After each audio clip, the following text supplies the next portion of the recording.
TV Patrol. PhilHealth programs mas napalambo pa bunga sa Universal Healthcare Law. Dako og tabang ang pagpalambo og pagpalapad sa serbisyo sa PhilHealth sa pagmugna sa balaod sa Universal Healthcare.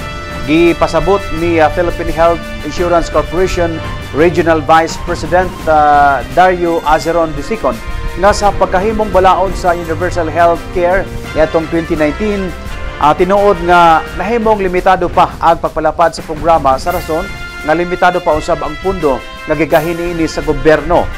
Apan karon nga napunduhan na ang programa, kinahanglan nga mabati og mapahimudsan na kini sa mga Pilipino nga nakinahanglan og serbisyong panglawas. Sa Universal Healthcare, gawas nga gipatasan ang benepisyo o coverage sa pagpatambal, giwala na usab ang mga membership regulation sama sa qualifying contributions.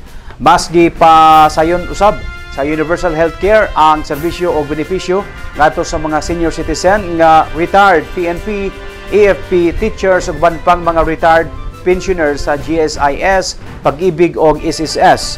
Gidasig ni PhilHealth Region 10 Regional Vice President Dario Azeron II ang publiko nga pakisayran ang gipatumang programa sa PhilHealth pinagi sa mga social media platform o sa mga programa sa mainstream media o dili tuuhan gilayon ang mga fake news nga naguba sa dungog sa operasyon sa PhilHealth. Kung tayo po ay magiging lifetime member na, kasi dalawa po programa para sa mga senior citizens. Lifetime membership program para sa lahat po ng mga dating nagtatrabaho, dating SSS o GSIS members na ngayon po ay retirees or pensioners. 56 years old naman po para sa mga military, AFP and PNP. So pag na-reach niyo po yung retirement age set by law and the second condition na at least 10 taon na hulog o 120 monthly contributions, lifetime member na po kayo sa PhilHealth. Kailangan nyo magsadya sa aming opisina para po ma-update ang record nyo, mabigyan kayo ng panibagong membership data record at PhilHealth ID.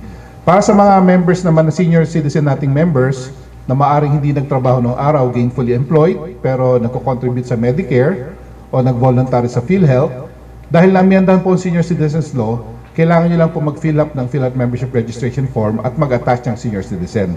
Wala na po kayong babayaran premium kasi national government na po ang nagbabayad ng ating premium taon-taon. So yan po yung dalawang programa sa PhilHealth. Yan po yung long-term benefit natin sa PhilHealth. So what I'm driving at is, ang PhilHealth po ay ang benepisyong naandyan. We are your partners in health.